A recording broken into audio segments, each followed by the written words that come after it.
जब देवता मौन थे और मनुष्यों का भाग्य अंधकार में लिखा जा रहा था, मगध की धरती पर एक ऐसी कथा जन्म ले रही थी जिसने राजाओं का सिंहासन हिला दिया, देवियों के वचनों को तोड़ दिया और एक ऐसे बालक का जन्म हुआ जिसका नाम आने वाले युगों में भय और विश्वास दोनों का प्रतीक बना। इसकी शुरुआत हुई मगध देश में। मगध में एक गरीब तेली रहता था। उसकी एक बहुत ही सुंदर कन्या चंद्रप्रभा थी। एक दिन राजा ने तेली को अपने दरबार में बुलाया और उससे कहा, मैंने सुना है कि तुम्हारी एक बहुत ही सुंदर बेटी है जो जादू विद्या में पारंगत है। तुम उसे कल सुबह मेरे दरबार में ले आना। अगली सुबह जब चंद्रप्रभा को राजा के दरबार में पेश किया गया तो उसकी अलौकिक सुंदरता देखकर सभी दरबारी हैरान रह गए। रानी ने जब चंद्रप्रभा को देखा तो उसके हृदय में ईर्ष्या की आग भड़क उठी। रानी बिस्तर पर लेट गई और 2 दिनों तक बिना खाए पिए केवल विलाप करती रही। जब यह बात राजा को पता चली तो राजा के पूछने पर रानी ने कहा, मैं चाहती हूँ कि तेली की बेटी को फिर से दरबार में बुलाया जाए और उससे कहा जाए कि पशुओं के खाने के लिए रखी गई भूसी को सोने में बदल दे। यदि वह सच में जादू विद्या में पारंगत होगी तो यह कार्य कर देगी और यदि वह ऐसा न कर सकी तो उसे झूठ बोलने के दंड में फांसी दे दी जाए। यह सुनकर राजा बहुत हैरान हुआ, लेकिन रानी के आगे उसकी एक न चली। अगली सुबह चंद्रप्रभा को महल में बुलाया गया।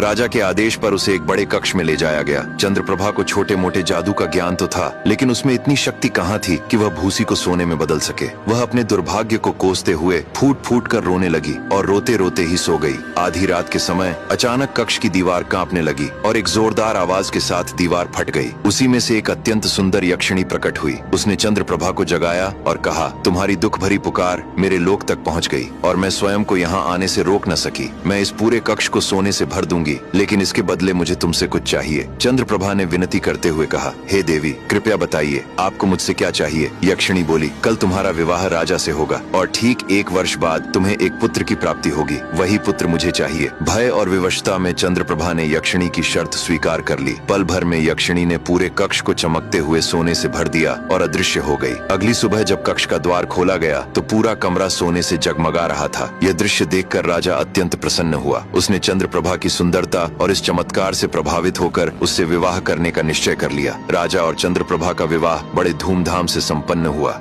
1 वर्ष उपरांत चंद्रप्रभा ने एक तेजस्वी पुत्र को जन्म दिया। लेकिन एक दिन जब चंद्रप्रभा अपने बच्चे के साथ सो रही थी तभी अचानक धरती कांप उठी। महल की दीवार फट गई और उसमें से वही यक्षिणी बाहर निकली।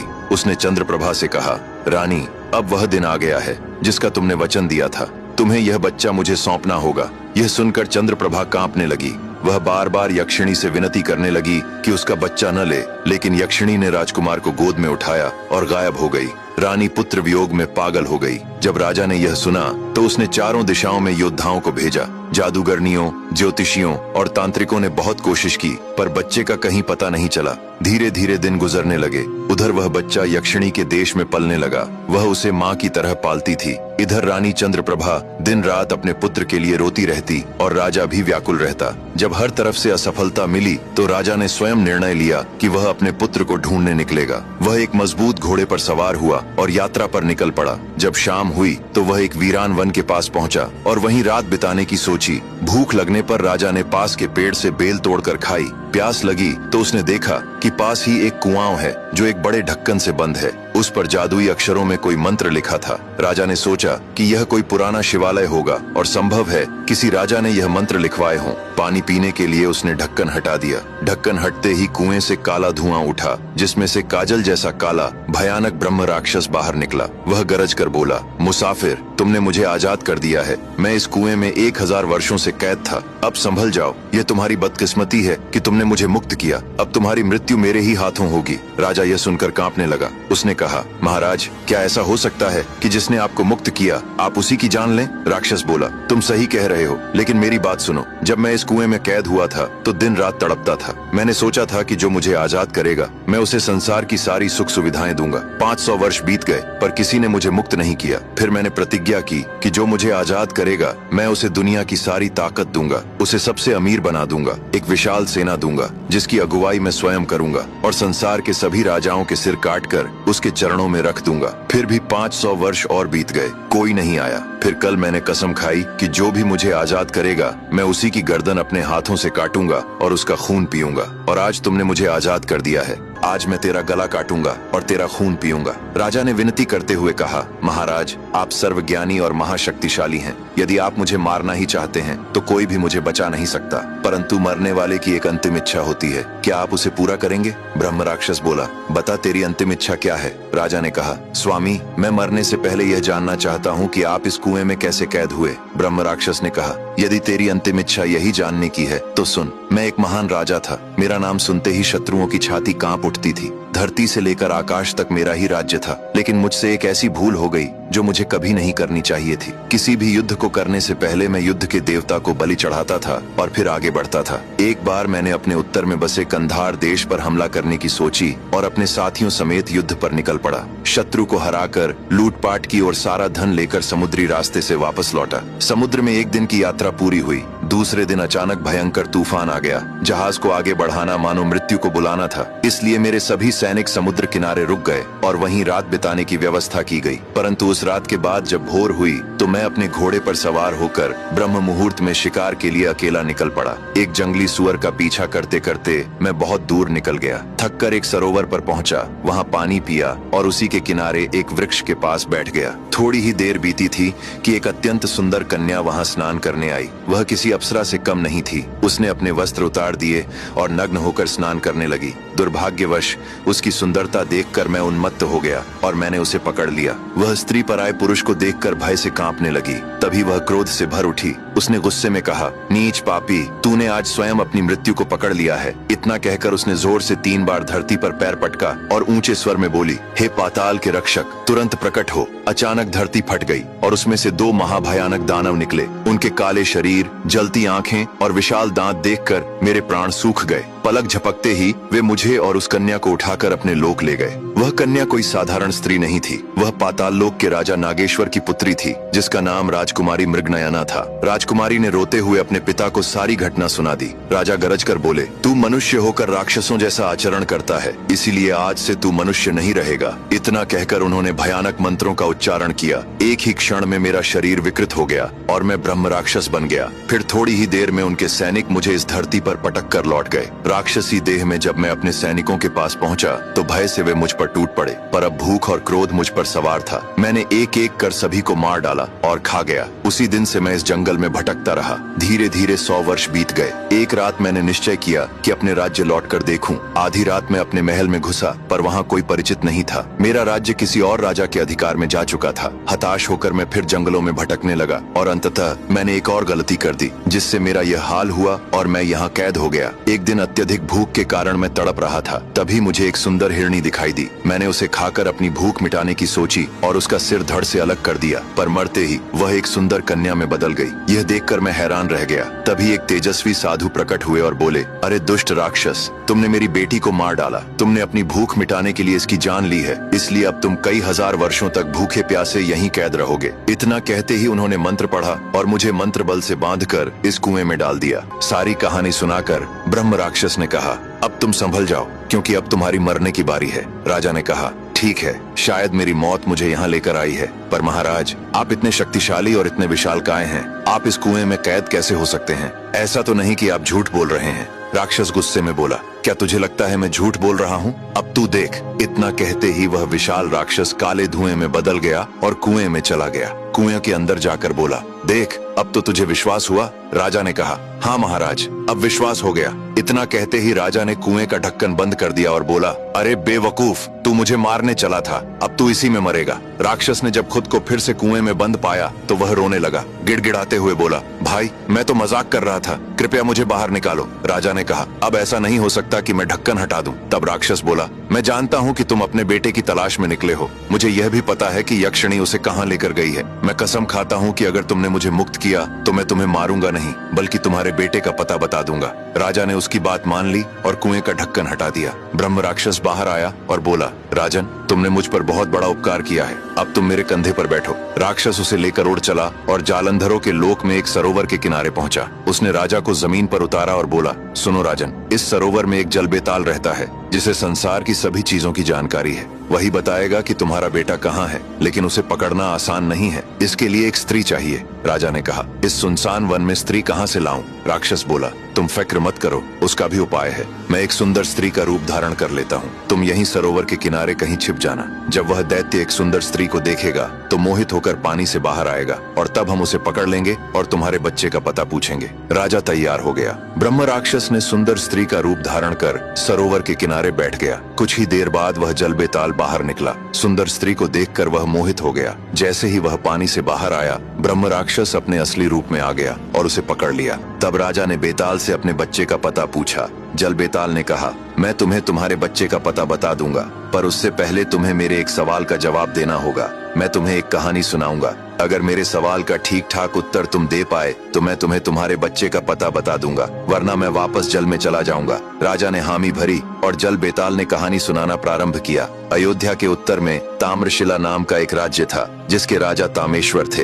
एक सुबह राजा नदी में स्नान करने गए, तभी उनके पैर से एक बक्सा टकराया। सैनिकों ने बक्सा बाहर निकाला तो उसमें एक स्त्री की कटी हुई लाश थी। जांच करने पर पता चला कि वह स्त्री एक धोबी की पत्नी थी। धोबी को दरबार में बुलाया गया। राजा ने पूछा, तुमने यह अपराध क्यों किया? धोबी बोला, हे राजन, मैं एक सेठ के यहाँ काम करता था। वह सेठ बहुत बूढ़ा हो गया था। जब उसकी मृत्यु का समय आया तो उसने मुझे बुलाया और कहा, बेटा, तूने मेरी ईमानदारी से सेवा की है, जाते जाते मैं तुझे कुछ देना चाहता हूँ। यह कहकर उसने मुझे एक छोटा सा सुंदर संदूक दिया जिसमें कुछ पैसे थे। उसने कहा, यह धन तेरी सारी परेशानियां तो नहीं मिटाएगा, लेकिन इससे तू अपना कोई काम शुरू कर सकता है। मैं बहुत खुश हुआ और वह संदूक घर लाकर अपनी पत्नी को दे दिया। पैसे देखकर मेरी पत्नी भी बहुत खुश हो गई और उसे संभाल कर रख दिया। इसके बाद मैं कपड़े धोने चला गया। जब मैं कपड़े धोकर लौट रहा था तो रास्ते में मैंने देखा कि एक आवारा आदमी वही संदूक लेकर खुशी खुशी जा रहा है। मैंने उससे पूछा, भाई, ये संदूक तुम्हें कहाँ मिला? वह हंसकर बोला, मेरी प्रेमिका ने दिया है,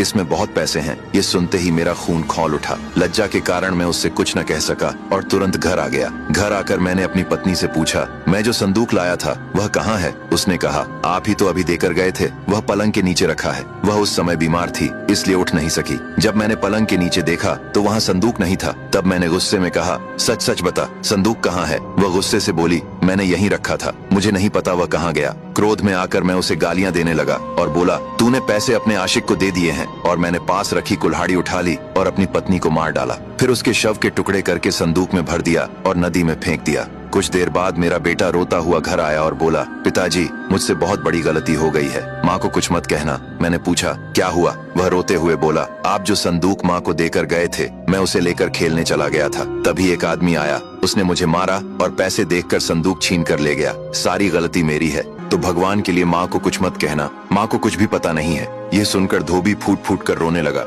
जब यह पूरी कहानी राजा को पता चली तो राजा ने उस आवारा आदमी को खोज निकाला, जिसके कारण धोबी ने अपनी पत्नी की हत्या कर दी थी। राजा के आदेश पर उन दोनों को फांसी दे दी गई। इतनी कहानी सुनाकर जल बेताल ने कहा, उस स्त्री की मृत्यु का असली दोषी कौन था? राजा ने कहा, धोबी, क्योंकि कोई भी मनुष्य जब बिना सोचे समझे कोई कार्य करता है तो दोष उसी का होता है। तब बेताल ने कहा, तुमने बिल्कुल सही उत्तर दिया है राजन। हर मनुष्य को चाहिए कि कोई भी कार्य करने से पहले उसकी पूरी जांच पड़ताल कर ले, क्योंकि क्रोध में किया गया कार्य अंततः केवल विनाश और पश्चाताप का कारण बनता है। अब मैं तुम्हें बताता हूँ कि तुम्हारा बेटा कहाँ है। एक समय यक्षों और दैत्यों के बीच भयानक युद्ध हुआ था। उस युद्ध में दैत्यों ने यक्षों को पराजित कर दिया। उन्होंने यक्षों की रानी का वध कर दिया और यक्षों के नगर पर अधिकार कर लिया। उस महाविनाश के समय एक यक्षिणी दैत्यों के चंगुल से बच निकली और अपने राज्य की मुक्ति के लिए घोर तपस्या करने लगी। उसकी कठोर तपस्या से प्रसन्न होकर कुबेर प्रकट हुए, जो यक्षों के अधिपति और रक्षक हैं। यक्षिणी ने उनके चरणों में गिरकर दैत्यों के विनाश का उपाय पूछा। कुबेर ने कहा, दैत्यों का अंत किसी साधारण यक्ष या योद्धा से संभव नहीं है। यह कार्य उसी बालक द्वारा होगा जो यक्षों की रानी के पुण्य से जन्मा हो। यक्षिणी ने व्याकुल होकर कहा, परंतु प्रभु, यक्षों की रानी तो युद्ध में मारी जा चुकी है। तब कुबेर बोले, रानी का अंत नहीं हुआ है, उनका पुनर्जन्म मनुष्य लोक में एक साधारण तेली के घर में हुआ है। उसी जन्म से एक बालक उत्पन्न होगा। वही बालक आगे चलकर दैत्यों का संहार करेगा। तुम्हें उसे लाना होगा और दिव्य अस्त्र विद्या से तैयार करना होगा, क्योंकि वही इस भयानक युद्ध का अंत कर सकता है। इसी कारण यक्षिणी तुम्हारे पुत्र को अपने लोक में ले आई। उसने उसे संरक्षण दिया, अस्त्र विद्या सिखाई और युद्ध के लिए तैयार किया। अब तुम्हारा पुत्र बड़ा हो चुका है, शीघ्र ही दैत्यों से युद्ध करके यक्षों के देश को मुक्त करेगा। तो राजा ने भी अपने पुत्र की सहायता करने का निश्चय किया। उसने कहा, मैं भी यक्षों के राज्य में जाना चाहता हूँ ताकि अपने बेटे की मदद कर सकूं। जल बेताल ने कहा, राजन, यदि तुम मनुष्य रूप में देव देश जाओगे तो किसी दैत्य या यक्ष के हाथों मारे जाओगे। इसके लिए तुम्हें अपना रूप बदलना होगा। इतना कहकर जल बेताल ने पुकारा, हे जल की रक्षा करने वाली देवी, प्रकट होइए। इतने में सरोवर का पानी फट गया और उसमें से एक अत्यंत सुंदर देवी प्रकट हुई। बेताल ने उनसे प्रार्थना करते हुए कहा, हे देवी, यह मनुष्य कई वर्षों से अपने पुत्र के वियोग में तड़प रहा है और अपने पुत्र की खोज में निकला है। इसकी सहायता कीजिए और इसे यक्ष के रूप में बदल दीजिए।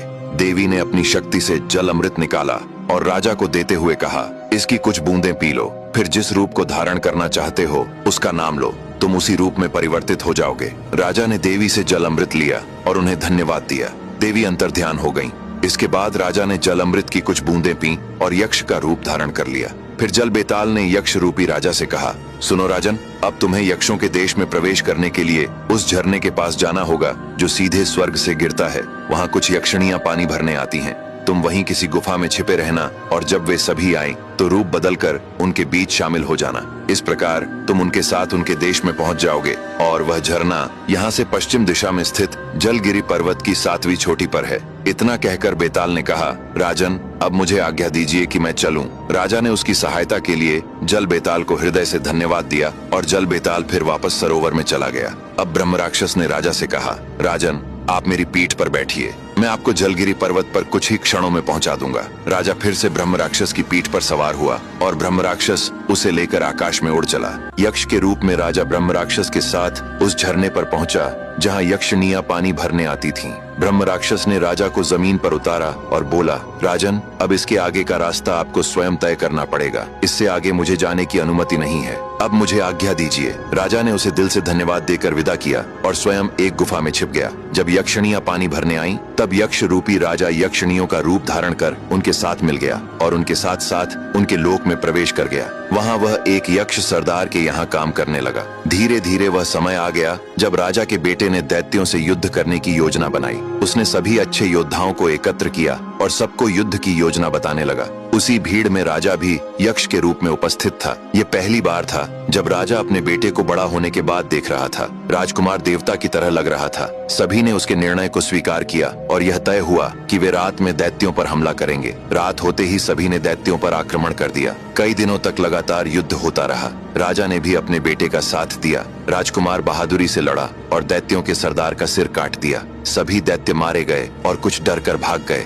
यक्षों ने राजकुमार का भव्य स्वागत किया। उनका देश स्वतंत्र हुआ और राजकुमार को वहाँ का राजा घोषित किया गया। तभी राजकुमार का पिता सामने आया और उसने अपने बेटे को सारी कहानी बताई कि वास्तव में वह कौन है और उसे कैसे यहाँ लाया गया था। सच जानने के लिए राजकुमार ने उस यक्षिणी से पूछा जिसने उसे पाला था और रानी चंद्रप्रभा से उसे यहाँ लाया था। यक्षिणी ने कहा, बेटा, यह सच है कि तुम इन्हीं के पुत्र हो। अब ध्यान से सुनो। मेरा एक बहुत सुखी राज्य था। मैं अपने माता पिता के साथ रहती थी। हम 2 बहनें थीं। जब हम बड़ी हुईं, तो मेरे पिता ने अपना राज्य मेरी बड़ी बहन को सौंप दिया। वह एक अच्छी रानी बनी और सभी लोग सुख से रहने लगे। पर एक दिन किस्मत हमसे रूठ गई। दैत्यों ने हमला कर दिया। इस खूनी युद्ध में मेरा पूरा परिवार मारा गया, पर मैं किसी तरह बच निकली। फिर मैंने कई वर्षों तक यक्षों के स्वामी कुबेर की तपस्या की। वे प्रसन्न हुए और उन्होंने बताया कि मेरी बहन का जन्म पृथ्वीलोक में एक तेली के घर हुआ है। उसका पुत्र ही इन दैत्यों का संहार करेगा और तुम्हारे राज्य को मुक्त करेगा। इसके बाद मैं पृथ्वीलोक गई। वहाँ मैंने पहली बार अपनी बहन को देखा जिसका पुनर्जन्म हुआ था। वह सुंदरता की मूर्ति थी। धीरे धीरे जब वह बड़ी हुई तो मैंने अपना जाल रचना शुरू किया। मैंने ही तुम्हारी माँ की शादी राजा से करवाई और एक शर्त रखी कि जो तुम्हारा पुत्र जन्म लेगा उसे मुझे सौंपना होगा। और जब तुम्हारा जन्म हुआ तो मैं तुम्हें यहाँ ले आई, क्योंकि यही तुम्हारी किस्मत थी। पर मैंने तुम्हें कभी अपने बेटे से कम प्रेम नहीं दिया। यह जानकर राजकुमार को दुख हुआ, लेकिन उसने भी अपनी किस्मत को स्वीकार कर लिया। राजा कुछ दिनों तक अपने बेटे के साथ यक्षिणियों के राज्य में रहा। फिर उसे अपने देश ले आया, जहाँ उसकी माँ वर्षों से अपने बेटे के इंतजार में रोती रहती थी। अंततः राजकुमार एक बार फिर अपने देश में था, जहाँ अपने माता पिता के साथ खुशी खुशी जीवन व्यतीत करने लगा और इस तरह एक सुखद अंत हुआ। तो दोस्तों, कैसी लगी आपको यह कहानी? ऐसी ही और कहानियां सुनने के लिए हमारे साथ जुड़े।